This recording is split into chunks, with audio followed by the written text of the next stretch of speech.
Good morning, everyone. This is Mei Lan from Belgian Chinese Tea Association. Many years ago, I don't remember which year was that. I think it was about 2006 or 2005 or 6 somewhere. Well, anyway, long time ago. Okay, because I have to meet the daughter of a good friend of mine, and she is actually organizing the Buddhist convention in Antwerp. So that is the reason why I said, okay, I will meet her over there. In the meantime, also very interesting about what they're talking about in the Buddhist convention. And of course, as you can imagine that the panel speakers or the roundtable speakers are all from the different discipline for the Buddhist practice in Antwerp. Many of them actually, none of them are Chinese. None of them are from Chinese Buddhism. Most of them is coming from Japanese Zen Buddhists for the meditation and the things like that. More from the Japanese Zen Buddhist. And in these forums, then I started to hear each speakers talk about what do they believe, what do they do, and the things like that. Certainly, the things really touch me was one of the speakers that he will suggest the Belgian politician all also follow the Buddhist teaching.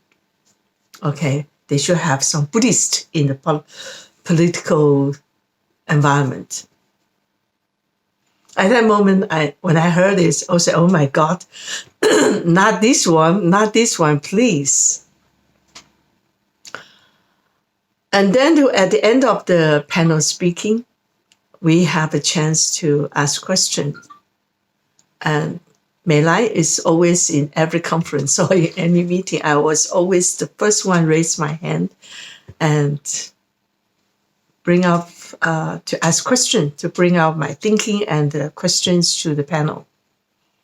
So I explained here in Belgium, people, the baby, once they are born, less than a month old, they're baptized. So in terms of registered Catholics, here in Belgium, really, we have the most populations are Catholics because they have no choice. They were baptized.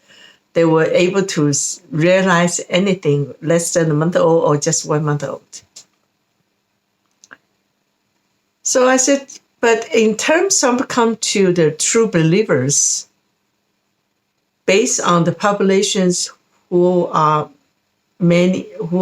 where the most populations are Catholics, actually the numbers of non-believers are pretty high. I think it's a society basically disappoint people. Okay, because if I remember at that time in 2002, when I discovered my ex-husband had a adultery relationship, because he and I, we married in the church. For me, married in the church gave my vow to in front of God was such serious issues, you know. So, and then I realized that in the church they say, oh, they cannot help. They just want to have people coming to the church. They don't want to know what they do. They don't want. So at that moment, they said that is so different from what I understood, what I brought up with because my mom, my dad are not religious, but I play in the church, so I have been preached since I was a kid about 10 Commandments. And all of a sudden I realized that you say one thing, you do another things. So I start to have a lot of questions. But of course, my adaptations to become a living Buddhist, the way I will explain what does that mean, living Buddhist, long time ago in 1985 already, I gradually adapt to it. So what is a living Buddhist? Because there's one thing I learned from my upbringing, from the very diverse cultural environment in Taiwan, because there are Catholic, Christians, Muslims, in between the religions and Buddhists and Chinese rituals and Taoists, and in between, the discipline in between as well. So there's if you go to Taiwan, you see temples everywhere. That's the best business, by the way, tax-free. Then I learned one thing, there's nothing as, okay, about religions. It's really individual commitment to yourself. It's not about the church. It's not about which title you're wearing, the hat you're wearing, about your religions, okay? It's not like that. At the end, we all will be judged. I truly believe we all will be judged eventually, and I have to face I don't have to face you. I don't have to face my parents, but I have to show respect to the teaching from my parents. I have to show you my honesty and the sincerity as a friend to you. But when it comes to my consciousness and my responsibility to my self-consciousness, I have to talk with thee. So at that time I said, okay, we know that the politicians sometimes they have to be dishonest. They have to wishy-washy a little bit, right? But if it comes to commitment or commitment in every religion, there's a lot of rules. I believe one thing they all said: you may not lie, you may not kill, you may not have outlawed relationship.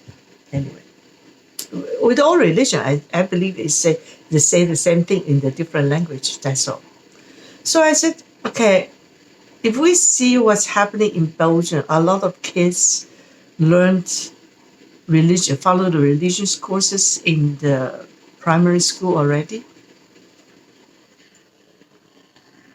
And for them, it is about, when it comes to different time, they can ask for present. It's not something to religions. It's really about the present and good time. That's it.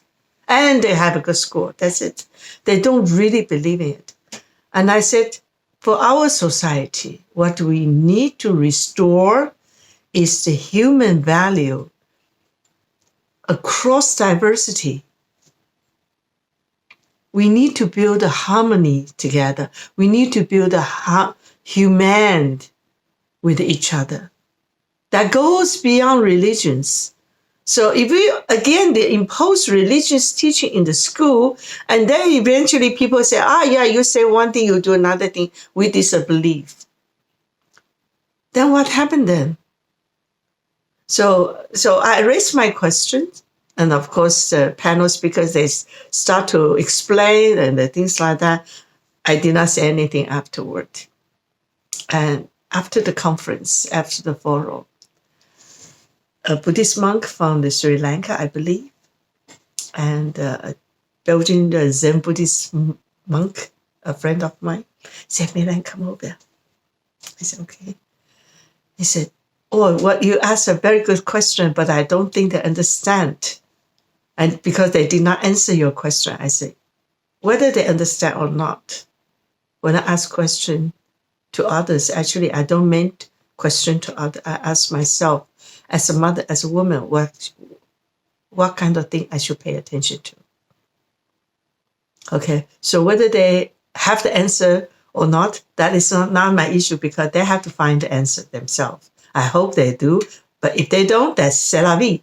That is not my, I'm a little bit pessimistic. I step one backward, because they have to take the responsibility to themselves and to those people who believing in them and follow their teaching. And I think there's the lines of responsibility they have to take, but it's not up to me to judge.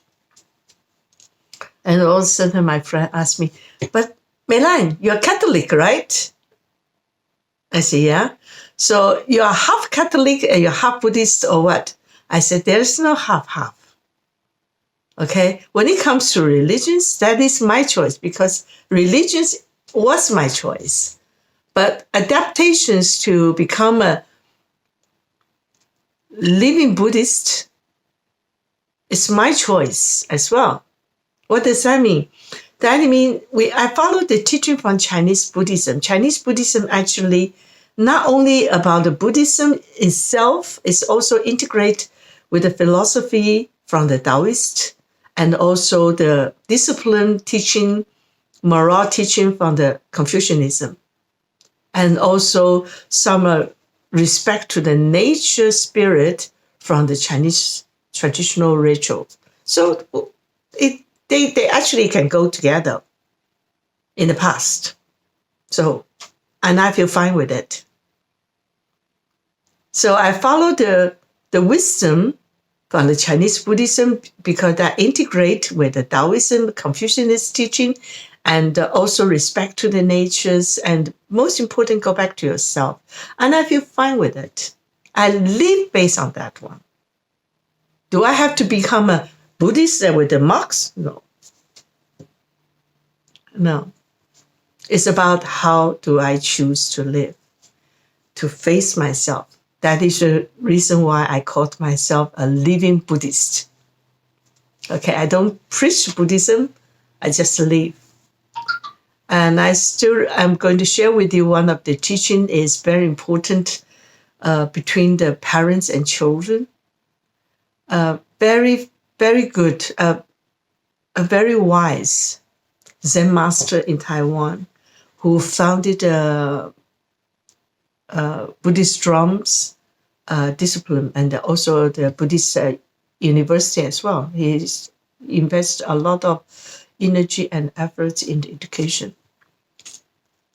He wrote one thing that really struck me deeply at that time when I had a lot of problem with my teenagers. Okay, I am sure that a lot of parents understand how that feels. Every child is a little Buddha, help parents to grow. And that moment when I read that sentence, I was so relieved because and I understand all these difficulties that I learned from the upbringing process of my boys actually is a way to help me to retrofit and more pure from inside, accept and adapt. Okay, not judging, because children have to make their own journey. They don't have to live for me. They are not my property. They are my kids, but they are not my property. So I have to appreciate them, be my teacher, help me to understand it's time to let go. Okay, so that sentence I still remember, and I constantly remind myself as every child is a little Buddha, helps parents to grow. Now, when it comes to the living Buddhism and practitioner for the tea master, and also doing a lot of teaching in the pragmatical management training, I specialize in the cross-cultural communication and the leadership development, and also negotiation skills. There's one thing in common in these three disciplines. That is good manner. Practice of good manner. Good manner to not only to others, not just put on a beautiful smiling face, not just flirting with nice words. Respect from your heart. And then when you give your hands to other people like that, and when you come back, those positive energy will come back to you. So the critical learning in the Chinese culture is about li, manner. Good manner is important to individual development, small relationship in the family, bigger circle, and to the entire society. If we could say hello to everyone when you step out the door, to even a stranger. I promise you, you will make a beautiful day for yourself. I did that once. I said to myself, okay, I'm going to say hello and smile to anyone or anything I meet today. So, walk on the street. I saw a woman keep her head down like that. And I said, good morning, good morning. And that lady, oh, good morning. And I was so happy when I see the relief on her face.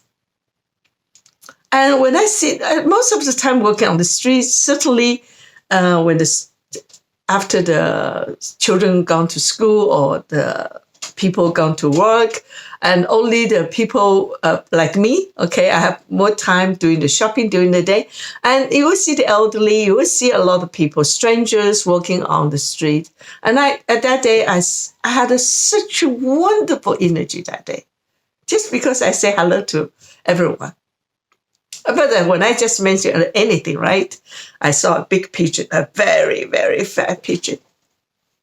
And I walked to the metro station, and I think that day was a little bit warm. So the pigeon was so comfortable sit on the ground. And I look at her.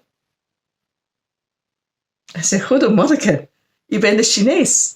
I said, good morning, I'm a Chinese. Because, Chinese, we eat pigeon. We eat everything. And the pigeon just look up. Goo-goo. He doesn't do anything. I have the most hilarious fun that day, because I still remember, after so many years, I still remember that hilarious fun that I had in that day. Having good manner is not because you have to, not because you need to for the other people, but it is the way you have to do that to yourself. Because, ladies and gentlemen, if we can restore the manner in our family, in our society, the relationship between friends, the relationship with the parents, the relationship with brothers, sisters, relationship with teacher, relationship with elderly, we can restore good manner and the practice of good manners in our society. You can imagine how many beautiful smiling faces that we will encounter every day. So the first rules and the first most valuable things we learn in Chinese culture is good manner. Have a nice day. This is Mei Lan from Beijing Chinese Tea Association. Have a nice day. Bye-bye.